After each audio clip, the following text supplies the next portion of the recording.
Les prisons pour femmes à travers le monde dévoilent des réalités effroyables, où les détenus vivent quotidiennement entre torture, peur et désespoir. Ces lieux, censés être des centres de réhabilitation, deviennent pour beaucoup un véritable cauchemar, dépassant largement le simple concept de punition. Les conditions extrêmes de certaines de ces prisons révèlent des abus systémiques, des négligences criminelles et des violences endémiques qui poussent les détenus à la limite de la rupture physique et psychologique.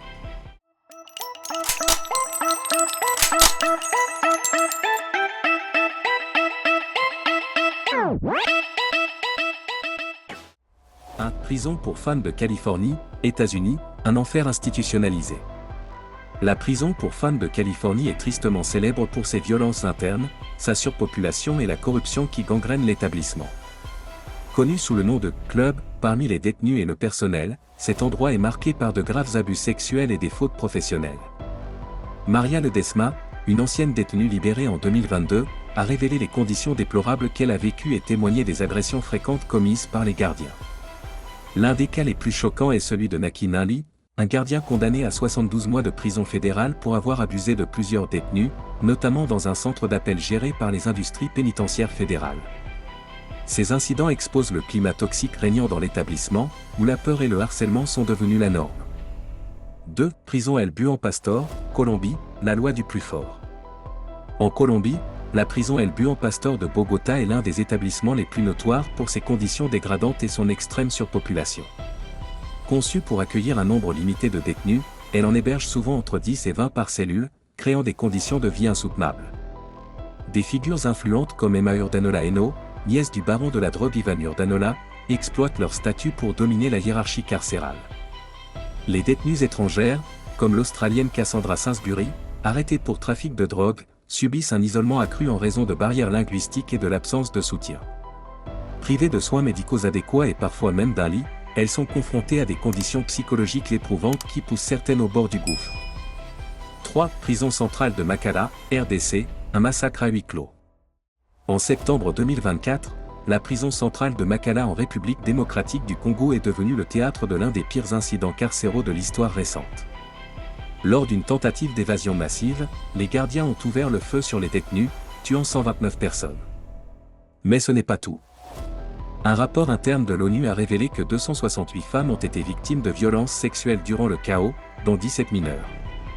Les témoignages sont glaçants, des femmes violées en masse, des agressions perpétrées même sur des détenus âgés, et un sentiment général de terreur. Emmanuel Cole, défenseur congolais des droits humains, a qualifié cet incident de la pire tragédie qu'il ait observée en plus de 25 ans de surveillance carcérale. Ce drame met en lumière le manque criant de sécurité pour les détenus et l'urgence d'une réforme carcérale profonde. 4. Prison de Karchak, Iran, la torture comme système. La prison pour femmes de Karchak en Iran est connue comme l'une des plus brutales du pays. Située dans un désert à l'est de Téhéran, elle est surnommée « l'enfer sur terre » en raison des conditions inhumaines infligées aux détenus. Les femmes y subissent des violences physiques, des tortures psychologiques et des privations extrêmes. Les cellules sont insalubres, la nourriture est insuffisante et les soins médicaux sont inexistants. Les détenus qui osent protester contre ces abus sont envoyés en isolement ou placés avec des codétenus souffrant de troubles psychiatriques pour accentuer leur détresse. Ce système de punition cruelle pousse de nombreuses détenues à la dépression ou au suicide. La prison de Karchak est ainsi devenue un symbole des abus systémiques dans le système carcéral iranien. 5. Des prisons où l'humanité disparaît. Ces prisons pour femmes, bien que situées dans des contextes géographiques et politiques différents, partagent des similitudes frappantes: corruption, violence institutionnalisée, conditions de vie dégradantes et absence de soins médicaux. Xochitl, Californie, une prison transformée en fournaise. La prison d'État de Xochitl, en Californie, est l'un des plus grands centres de détention pour femmes aux États-Unis. Elle est tristement célèbre pour ses conditions climatiques extrêmes. Les vagues de chaleur récurrentes, atteignant des températures de 45 degrés Celsius, transforment les cellules en véritables fournaises. En juillet 2024, Adrienne Boulware est décédée d'un coup de chaleur dans sa cellule.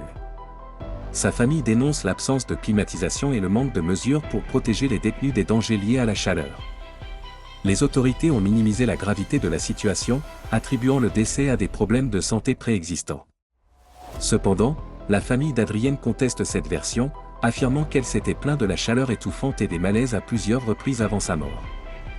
Julia Tutwiler, Alabama, le temple des abus sexuels. La prison Julia Tutwiler en Alabama est considérée comme l'une des pires prisons pour femmes des États-Unis. Depuis près de 2 décennies, cet établissement est un épicentre de violences sexuelles, de corruption et de négligence institutionnelle. Une enquête du ministère de la Justice a révélé que plus d'un tiers du personnel avait eu des relations sexuelles avec des détenus, souvent sous la menace ou en échange de produits de première nécessité comme des tampons ou du papier toilette. Les détenus sont exposés à des humiliations quotidiennes, des gardiens regardent les femmes se doucher, les contraignent à des actes sexuels et ferment les yeux sur des violences entre prisonnières. Monica Washington, condamnée à 20 ans pour vol à main armée, a révélé avoir été violée par un gardien et avoir donné naissance à une petite fille en détention. Le responsable de l'agression, Rodney Arbuthnot, n'a purgé que 6 mois de prison pour faute professionnelle. Les récits de viol, de violence et d'humiliation sont nombreux, révélant une impunité glaçante. Globe sur la zone Europe-Amérique, la crise mondiale des prisons pour femmes, une humanité bafouée. Des prisons iraniennes aux centres carcéraux américains, en passant par l'Amérique latine, le constat est le même, les droits humains des femmes détenues sont systématiquement violés. Les abus sexuels, les violences physiques et la négligence institutionnelle sont omniprésents, aggravés par des infrastructures obsolètes et des politiques pénitentiaires défaillantes. Les femmes incarcérées, souvent déjà vulnérables avant leur détention, se retrouvent plongées dans des environnements qui exacerbent les traumatismes existants. La torture psychologique, la privation de soins médicaux et les conditions de vie dégradantes transforment ces prisons en lieux d'abandon et de mort lente.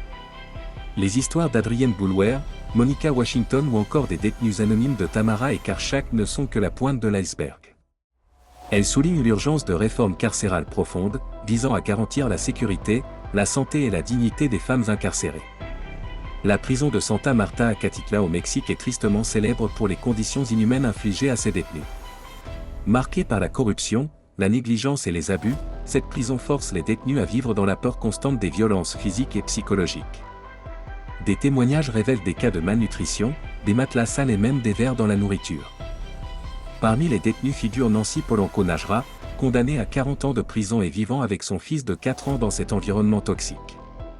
Bien que la loi mexicaine permette aux enfants de rester avec leur mère incarcérée jusqu'à 3 ans, anciennement 6 ans, Nancy redoute le moment où son fils réalisera leur situation. En Russie, la prison du Dauphin Noir est l'une des plus redoutées. Réputée pour abriter les criminels les plus violents, tueurs en série, cannibales et terroristes, cette prison est synonyme de déshumanisation. Les détenus y sont constamment menottés, les yeux bandés lors des déplacements, et vivent dans des conditions d'extrême rigueur. Le cannibale Vladimir Nikolaïev y a été emprisonné après la découverte de viande humaine rôtie chez lui. La brutalité des traitements pousse certains prisonniers à souhaiter la peine capitale plutôt que de continuer à vivre dans de telles conditions. En Colombie, la prison pour femmes La Modelo est marquée par des carences criantes dans les soins médicaux et la santé mentale. Les détenus souffrent de troubles psychologiques dus à l'éloignement de leur famille, avec un taux alarmant de suicide et d'automutilation. L'absence de soins gynécologiques, combinée à la surpopulation et aux violences internes, plonge les prisonnières dans un désespoir profond. Au Brésil, la prison pour femmes de Carandiru illustre également l'extrême brutalité des conditions carcérales. Les détenus sont souvent isolés, privés de contact extérieur, et soumises à des humiliations sadiques, certaines ayant été contraintes de s'asseoir sur des fourmilières nues. Les violences sexuelles, les coups et les tortures psychologiques sont monnaie courante. La prison de Gitarama au Rwanda est l'une des plus meurtrières du monde. Les détenus y vivent littéralement dans la boue, souvent sans chaussures, exposés à des maladies mortelles telles que le choléra et la dysenterie. Le surpeuplement y est tel que certains prisonniers meurent écrasés ou asphyxiés dans la foule. Le manque d'eau potable, de nourriture et de soins médicaux rend la survie quasi impossible. La prison de Pollsmoor en Afrique du Sud est tristement célèbre pour sa surpopulation extrême, atteignant 300% de sa capacité, ce qui favorise la violence des gangs et des conditions sanitaires déplorables. Les maladies telles que la tuberculose y prolifèrent dans des cellules mal ventilées et surpeuplées. Les détenus, souvent victimes de traumatismes passés, doivent adopter des stratégies de survie extrêmes.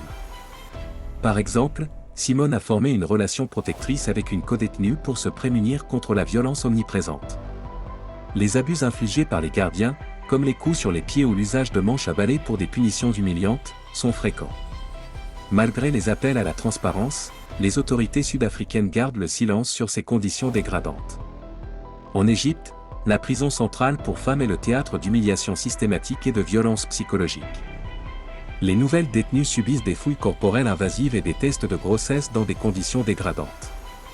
Marianne, une détenue, a décrit sa détention dans des pièces sombres et insalubres sans horloge ni fenêtre, ce qui amplifiait la sensation d'isolement et de désespoir. Les droits humains y sont bafoués en toute impunité, et les appels à la justice restent lettre morte.